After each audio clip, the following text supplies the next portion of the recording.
അമ്മയുടെ ശോഭിക്കാത്ത സുവിശേഷത്തെക്കുറിച്ച് ഇന്നലെയാണ് പരിശുദ്ധാത്മാവ് സംസാരിച്ചത്. അപ്പോൾ ഞാൻ പെട്ടെന്ന് ഓർത്തത് യോനായുടെ ക്ഷോഭമാണ്. യോനായുടെ കർത്താവ് സുവിശേഷ വേല ചെയ്യാൻ പറഞ്ഞിട്ട് ആ മനുഷ്യൻ അയാളുടെ വേല ചെയ്ത് സുവിശേഷ വേല ചെയ്തില്ല. അവസാനം അയാളെ തിമിംഗലം വിഴുങ്ങി അയാളെ വീണ്ടും സുവിശേഷത്തിലേക്ക് തന്നെ തിരിച്ചു കൊണ്ടുവന്ന് അപ്പോഴവിടെ കിടന്നുറങ്ങുമ്പോൾ അയാൾക്ക് ഒരു ചൂരച്ചെടി ദൈവം മുളപ്പിച്ചു കൊടുത്തു തണലിന് വേണ്ടി. അപ്പോൾ ഒരു ഊഴാൻ വന്ന് ഒരു പുഴു വന്ന് ആ തണൽ വെട്ടിക്കളഞ്ഞ്. അപ്പോൾ യോന പുഴുവിനോടല്ല ക്ഷോഭിച്ചത്, ദൈവത്തോട് ക്ഷോഭിച്ചു. അത് യോനയുടെ പുസ്തകത്തിൽ 4-ാം അധ്യായമുണ്ട്. ദൈവം യോനായോട് ചോദിച്ചു, ആ ചെടിയെ ചൊല്ലി ക്ഷോഭിക്കാൻ നിനക്കെന്ത് കാരണം? അവൻ പറഞ്ഞു, കോപിക്കാൻ എനിക്ക് കാരണമുണ്ട്, മരണം വരെ ഞാൻ കോപിക്കും. അതാണ് യോന പറഞ്ഞത് 4:9. ദൈവം യോനായോട് ചോദിച്ചു, ആ ചെടിയെ ചൊല്ലി കോപിക്കാൻ നിനക്കെന്ത് കാര്യം? ആ ചെടിയെ ചൊല്ലി കോപിക്കാൻ നിനക്കെന്ത് കാരണം? അവൻ പറഞ്ഞു, കോപിക്കാൻ എനിക്ക് കാര്യമുണ്ട്, കോപിക്കാൻ എനിക്ക് കാരണം, മരണം വരെ കോപിക്കാൻ. അതായത് അപ്പോൾ ദൈവം പറയും, നീ നട്ടില്ല, നീ വളർത്തിയില്ല, അപ്പോൾ അതിനെ വെട്ടിക്കളഞ്ഞപ്പോൾ നിനക്കെന്ത് കാരണം കോപിക്കാൻ? പക്ഷേ ഇതങ്ങനെയല്ലല്ലോ. അമ്മയാണ് വചനമായി നാട്ടുകാരുടെ മുമ്പിൽ അപമാനത്തോടുകൂടി യേശുവിനെ ഗർഭം ധരിച്ചത്. അമ്മയാണ് ചാണാക്കുഴിയിലെ ഒരു വീട് പോലും കിട്ടാതെ അപമാനിതയായി യേശുവിനെ പെറ്റത്. അമ്മയാണ് കയ്യെ തൂക്കിപ്പിടിച്ച് നടന്ന് ഈ 12 വയസ്സെ വളർത്തിയത്. കോപിക്കാൻ അമ്മയ്ക്ക് അധികാരമില്ലേ? ദൈവവേദലെ, ദൈവത്തോട് അധികാരമുണ്ടെങ്കിലും കോപിക്കാത്ത ഒരു സുവിശേഷ ശുശ്രൂഷ അല്ലെങ്കിൽ ഒരു വിശ്വാസി, അതാണ് നമ്മുടെ ലക്ഷ്യം. അതാണ് അമ്മയുടെ ആധ്യാത്മികത. ശ്രദ്ധിക്കട്ടെ.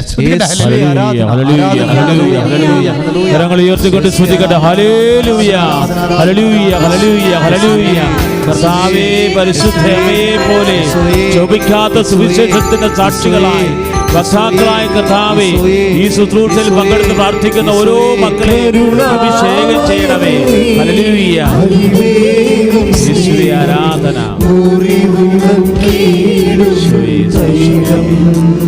ചേർന്ന് പാടാം.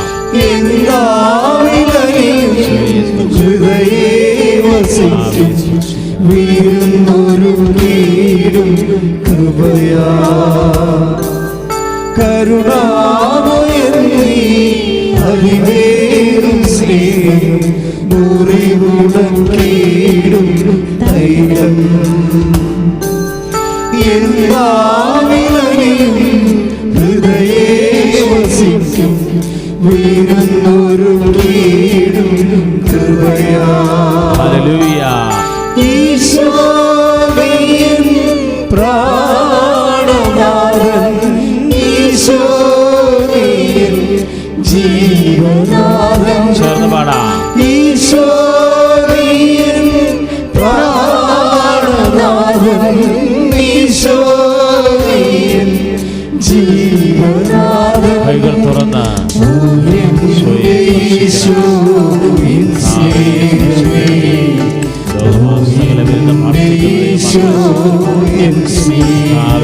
സഭയെ സ്പർശിക്കണം.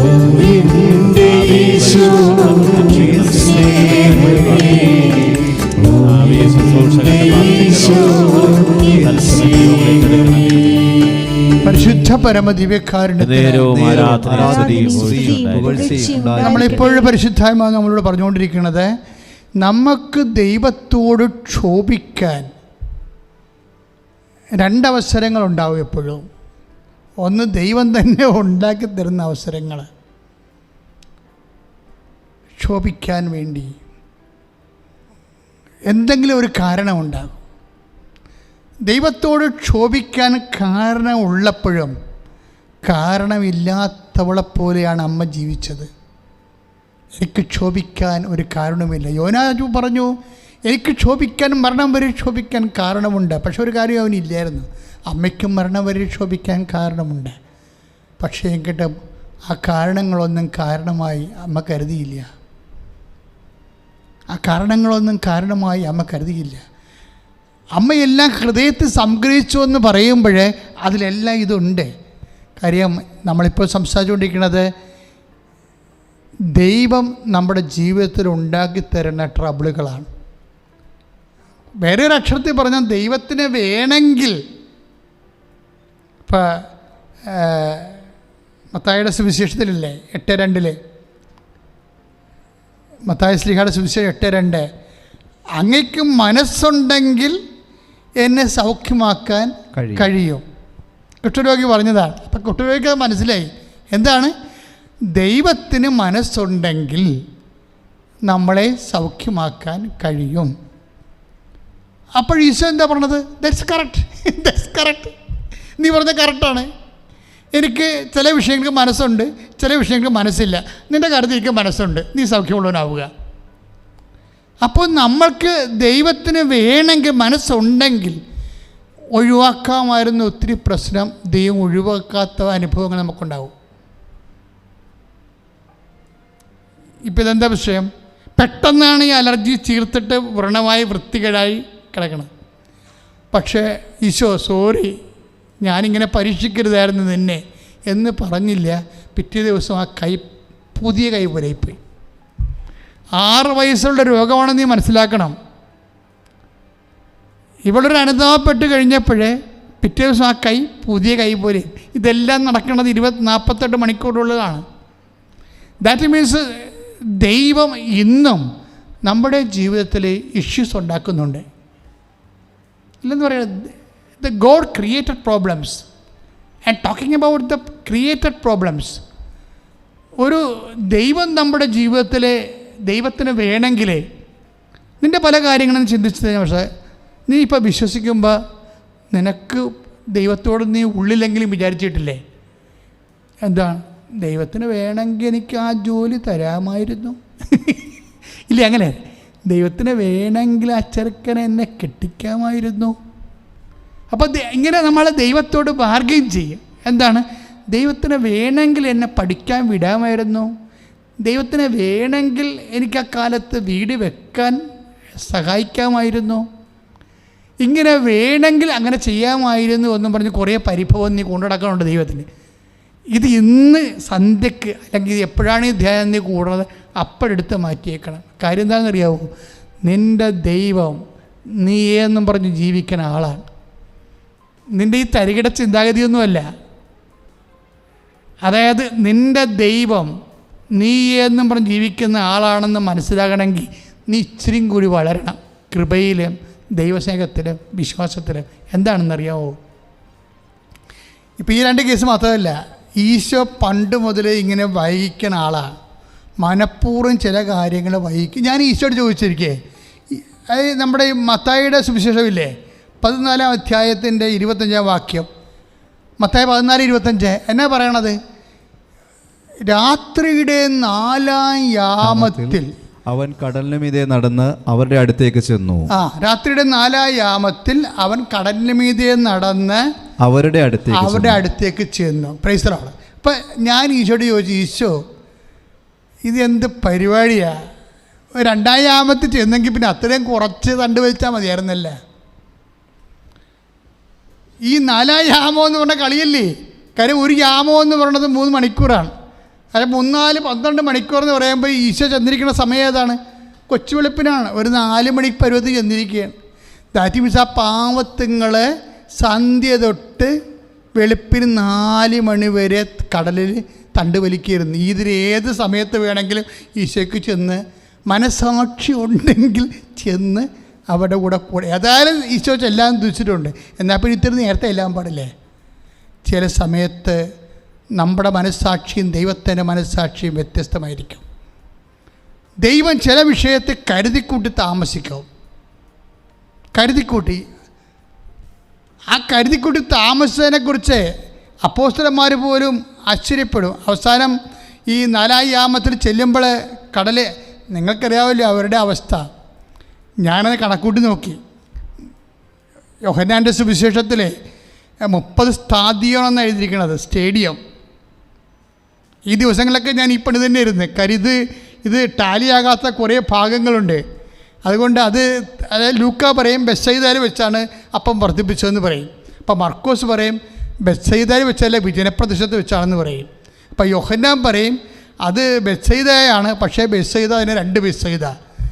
എന്താണ്? ഫിലിപ്പ് രാജാവ് ഉണ്ടാക്കിയ ബെത്സയിദ ജൂലിയൂസ്, അതുപോലെ തന്നെ ഗലീലി ബെത്സയിദ, ഏത് ബെത്സയിദയാണെന്നുള്ളത്. അപ്പം ഇതെല്ലാം തമ്മിൽ കണ്ടുപിടിച്ച് ഹരിച്ചും കുണിച്ചും കണ്ടുപിടിച്ച് എന്താ വെച്ചപ്പോൾ പിന്നെ അക്കരയ്ക്ക് പോയി, മറുകരയ്ക്ക് പോയപ്പോൾ എവിടെ നിന്നാണ് മറുകരയ്ക്ക് പോയത് അതെല്ലാം കൺഫ്യൂഷനാണ്. അപ്പോൾ ഈ സുവിശേഷമായിരുന്നുകൊണ്ട് ഈ ദിവസങ്ങളിലൊക്കെ ഞാൻ ഇത് തന്നെ നോക്കിക്കൊണ്ടിരിക്കുകയായിരുന്നു. മറുകര എന്ന് പറഞ്ഞാൽ എവിടെയാണ്? അപ്പോൾ നോക്കിയോ അവിടെ ഒരു ബെത്സയിദ ഉണ്ട്, അവിടെ ഒരു ഗനേസറത്തുണ്ട്. ഇപ്പുറത്തെ കരയിലാണ് ഒരു ബെത്സയിദ ജൂലിയൂസ് ഉള്ളത്. അവിടെയാണ് അപ്പം വർദ്ധിപ്പിച്ചതെന്നാണ് പാരമ്പര്യ വിശ്വാസം. പക്ഷേ അങ്ങനെയാണെങ്കിൽ ഇങ്ങോട്ട് വരുമ്പോൾ ഗനേസറത്താണ് ഉള്ളത് മറുകരയ്ക്ക് പോകുമ്പോഴേ. അത് യോഹന്നാൻ അതിനോട് യോജിക്കുന്നുണ്ട്. അങ്ങനെയാണെങ്കിൽ എത്ര കിലോമീറ്ററാണിത് നോക്കിയപ്പോൾ 9 കിലോമീറ്ററുണ്ട്. ഈ ബെത്സയിദയിൽ നിന്നാണ് മറുകരയ്ക്ക് പോന്നിട്ടുണ്ടെങ്കിൽ അത് യോഹന്നാൻ്റെ സുവിശേഷത്തിൻ്റെ രീതി അതാണ്. അത് തീർച്ചയായിട്ടും ഞാൻ യോഹന്നാനെ ഫോളോ ചെയ്യുന്നു. മർക്കോസിനെ ഫോളോ ചെയ്യുന്നതിനേക്കാൾ കുറച്ച് അക്യുറസിക്ക് നല്ലത് ഇയാൾ ഈ നാട്ടുകാരനാണ്. അവിടെ ടോപ്പോഗ്രഫി ഇപ്പോൾ യോഹന്നാനെ അറിയാം. ആ ബെത്സയിദക്കാരനാണ് ഈ യോഹന്നാൻ എന്ന് പറയുന്ന ആൾ. യോഹന്നാനും അതുപോലെ തന്നെ 2-3 ശിഷ്യന്മാർ അവിടെ നിന്നുണ്ട്. പത്രോസൊക്കെ അവിടെ നിന്നുള്ള ആൾക്കാരാണ്. പത്രോസ് പറഞ്ഞാണ് ഇതൊക്കെ സംഭവം കേട്ടറിഞ്ഞാണ് മർക്കോസിൻ്റെ സുവിശേഷത്തിൽ ഈ സംഭവം ഉള്ളത്. കാര്യം പത്രോസും ആ നാട്ടുകാരനാണ്. പക്ഷേ കൂടുതൽ നോക്കുമ്പോൾ യോഹന്നാൻ കുറച്ച് അക്രസി ചെയ്യണ പോലെയൊക്കെ തോന്നും. പക്ഷേ എനിവേ സുവിശേഷത്തിൻ്റെ വിഷയം എന്താണ്? യേശു ചെയ്തു. അത് ഓരോരുത്തരുടെ അക്കൗണ്ടിൽ അവരുടെ തിയോളജിക്കൽ ലക്ഷ്യമനുസരിച്ചുകൊണ്ട് അവർ ക്രമീകരിക്കുന്നതാണത്.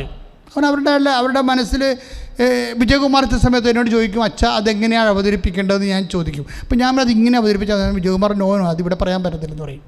കാര്യം അത് തമിഴ് ക്രിസ്ത്യൻസ് ആയിരിക്കുന്ന സ്ഥലമാണ്, ചിലരും നോൺ ക്രിസ്ത്യൻസ് ഉള്ള സ്ഥലമാണ്. അപ്പോൾ അവിടെ ഈ സുവിശേഷം എങ്ങനെ അവതരിപ്പിക്കുക അതിന് വേറെ രീതി പറയണം.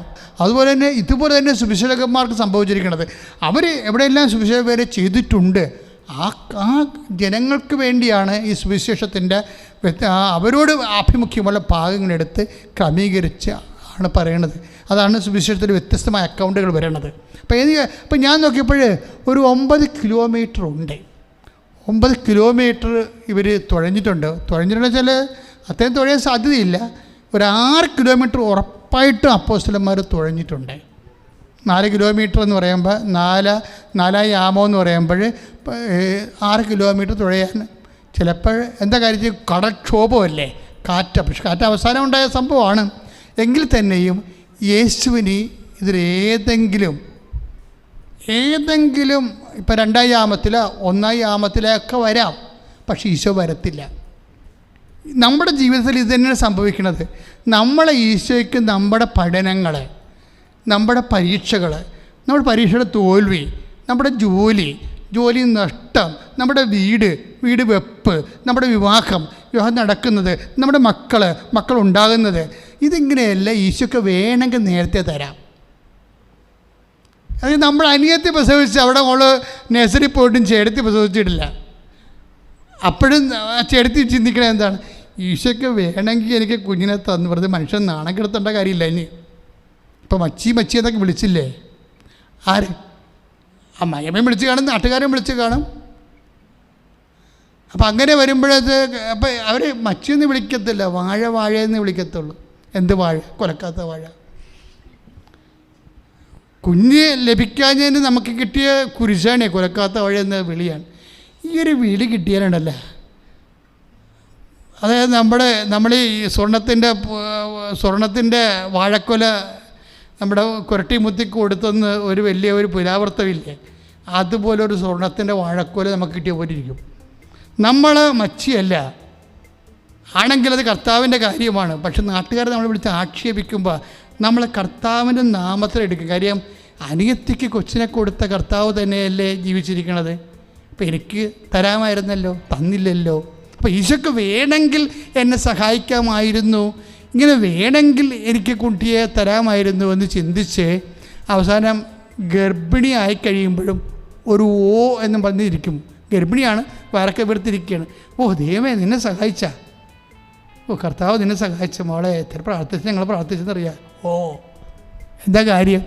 പല പെണ്ണുങ്ങളോട് നാട്ടിൽ പറ്റില്ലെന്ന്. അതാണ് അവർക്ക് താമസിച്ച് പോയതിനുള്ള കെറുവാണ് ദൈവത്തോടെ.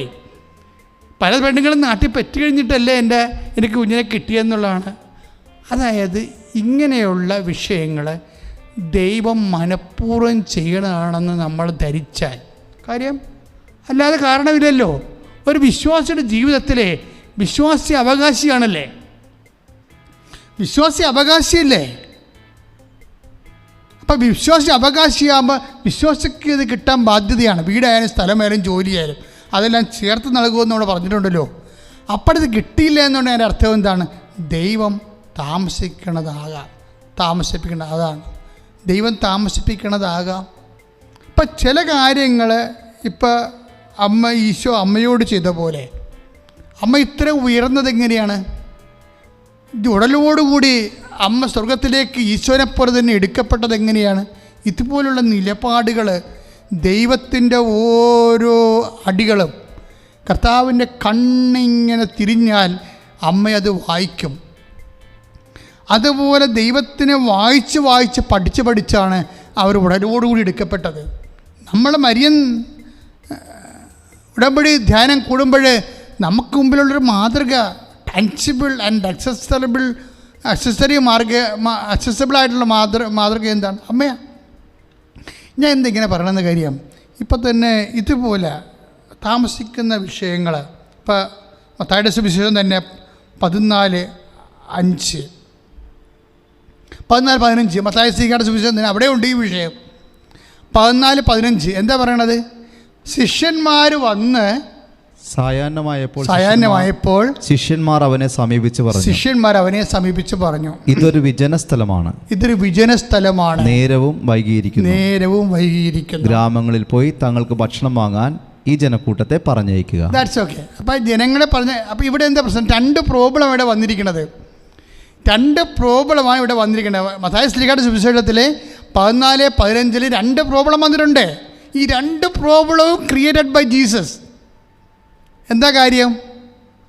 യോഹന്നാൻ മാന്താനയുടെ പെടലി വെട്ടിയെന്ന് അറിഞ്ഞപ്പോഴേ കർത്താവ് അന്തിപ്പാസിൻ്റെ ടെറിട്ടറിയിൽ നിന്ന് മൂവ് ചെയ്യുന്നുണ്ട് അവിടെ. കാര്യം അവൻ്റെ ടെറിട്ടറി അവിടെ ഉള്ളത്. പക്ഷേ അപ്പോൾ അത് മൂവ് ചെയ്യാൻ കാരണം അവനെ പേടിച്ചിട്ടൊന്നുമല്ല. ഒരു കാരണമുണ്ട്. അപ്പോസ്തലന്മാരെ അപ്റ്റത്തിന് വിട്ടിരിക്കുകയായിരുന്നു. അപ്പോൾ ഓരോരുത്തരും വന്നിട്ട് അവരുടെ കൈ കൊണ്ട് രോഗം സുഖപ്പെട്ട കാര്യവും സാത്താനെ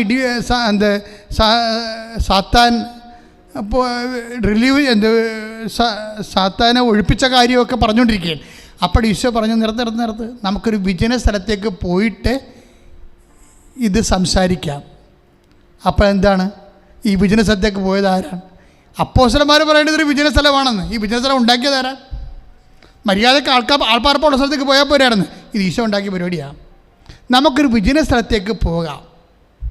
ക്ലിയർ അല്ലേ? അപ്പോൾ ഇപ്പോഴും ഇവർ പറയാനുണ്ടല്ലോ വിജന സ്ഥലത്തേക്ക് പോകാം, ഇതൊരു വിജന സ്ഥലമാണെന്ന്. എങ്ങനെ ഉണ്ടാക്കിയതാണ്?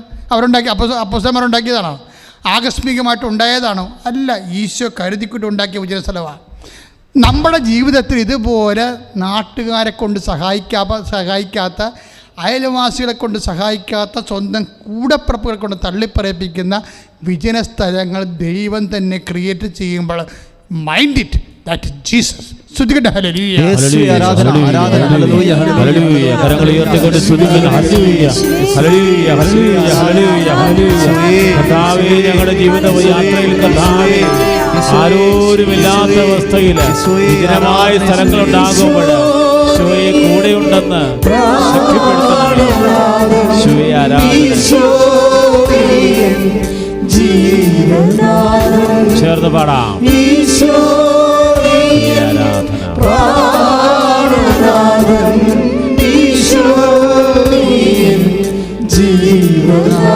കരങ്ങൾ തുറന്ന് ഈശോയെ സ്പർശിക്കണമേ. പരിശുദ്ധ പരമ ദിവ്യകാരുണ്യത്തിന് നേരവും ആരാധനയും സ്തുതിയും പുകഴ്ചയും ഉണ്ടായിരിക്കട്ടെ.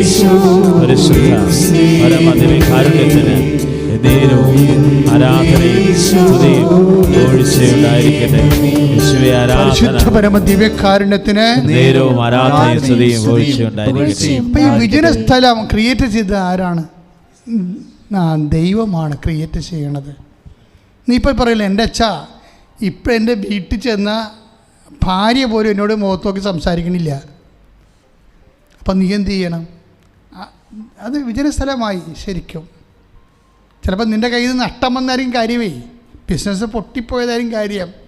ഭാര്യ അത് ഉൾക്കൊള്ളാനുള്ളൊരു മാനസികാവസ്ഥയിലേക്കല്ല അവർ ട്രെയിൻ ചെയ്ത് വന്നത് കുഞ്ഞുനാൾ മുതലേ. ചിലപ്പോൾ എല്ലാം നല്ലത് തന്നെ കണ്ട് വളർന്നു വന്ന ആളായിരിക്കും, മോശം കണ്ട് വളർന്ന് കാണത്തില്ല. അപ്പം അവർ നിൻ്റെ മോശം കണ്ടപ്പോഴും ഉൾക്കൊള്ളാൻ പറ്റത്തില്ല, അവർ മിണ്ടണില്ല. ഇപ്പം വിജനസ്ഥലമായി. ഇതാണ് വിജനസ്ഥലം. ദ ഗോഡ് ക്രിയേറ്റഡ് ആയിട്ടുള്ള ഇതുപോലെ barren land. The barren land created by God in your life നിൻ്റെ ജീവിതത്തിൽ ഉണ്ടാകും. ഇതൊക്കെ സംഗ്രഹിക്കാനുള്ളതാണെന്നാണ് അമ്മ പറഞ്ഞത്. വിജനസ്ഥലങ്ങളെല്ലാം എന്തിനുള്ളതാണ്? സംഗ്രഹിക്കാനുള്ളതാണ്. ഇപ്പം എന്താണ് നമ്മൾ മുമ്പ് വായിച്ചത്? 14:15 വായിച്ചേ. സായാഹ്നമായപ്പോൾ ശിഷ്യന്മാർ അവനെ സമീപിച്ച് പറഞ്ഞു.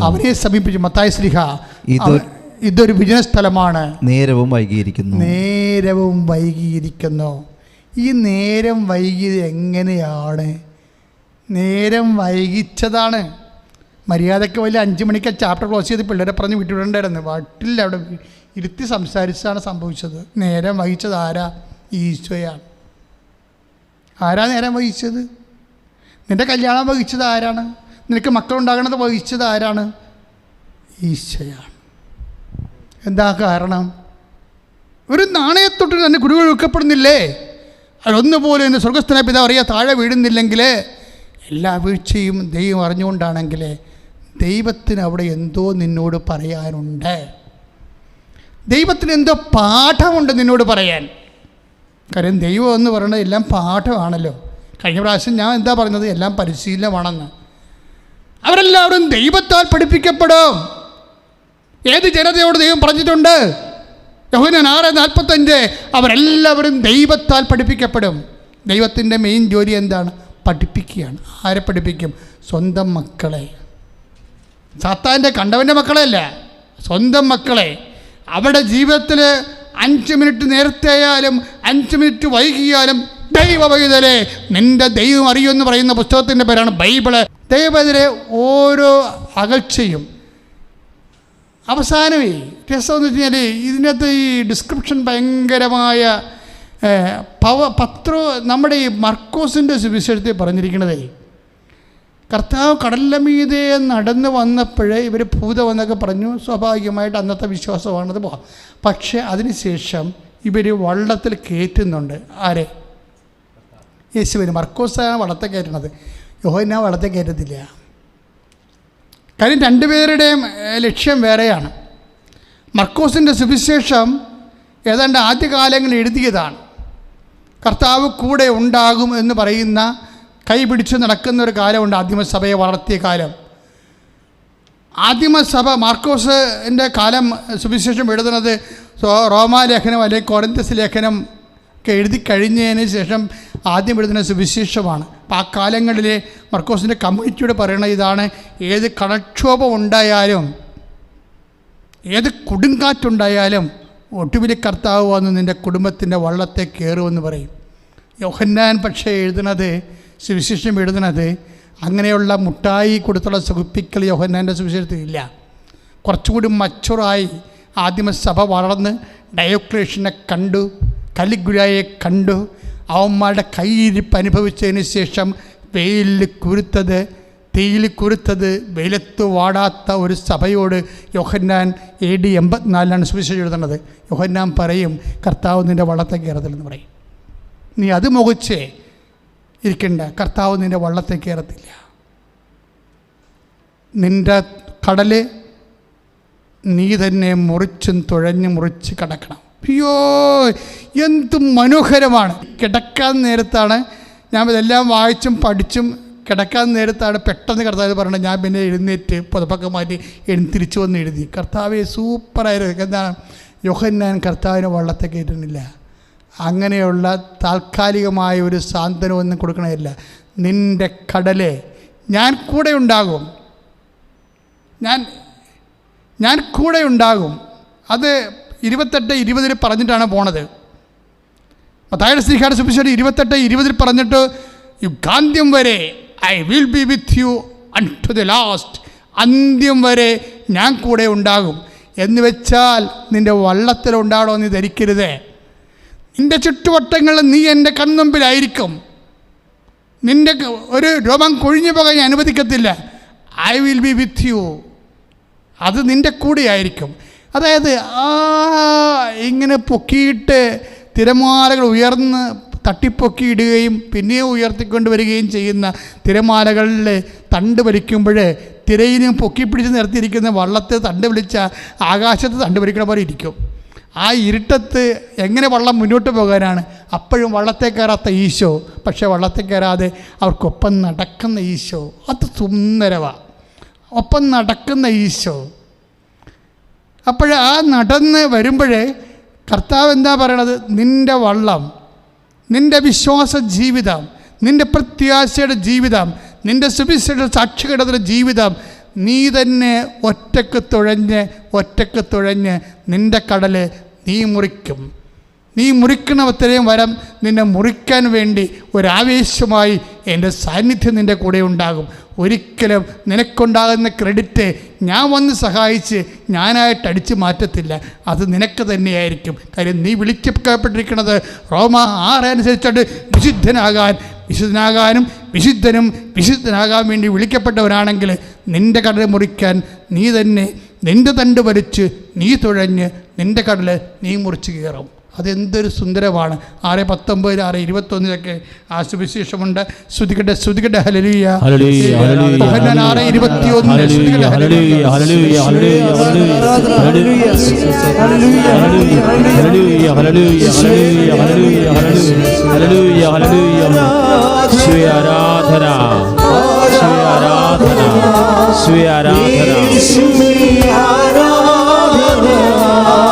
പാടാം.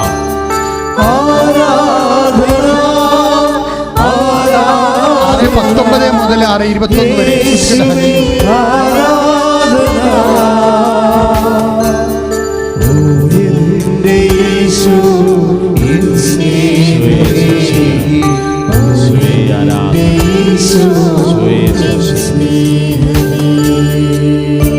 പരിശുദ്ധ പരമദിവ്യകാരുണ്യ ഈശോയ്ക്ക് യോഹന്നാൻ 6:19-21 വരെ വായിക്കുക.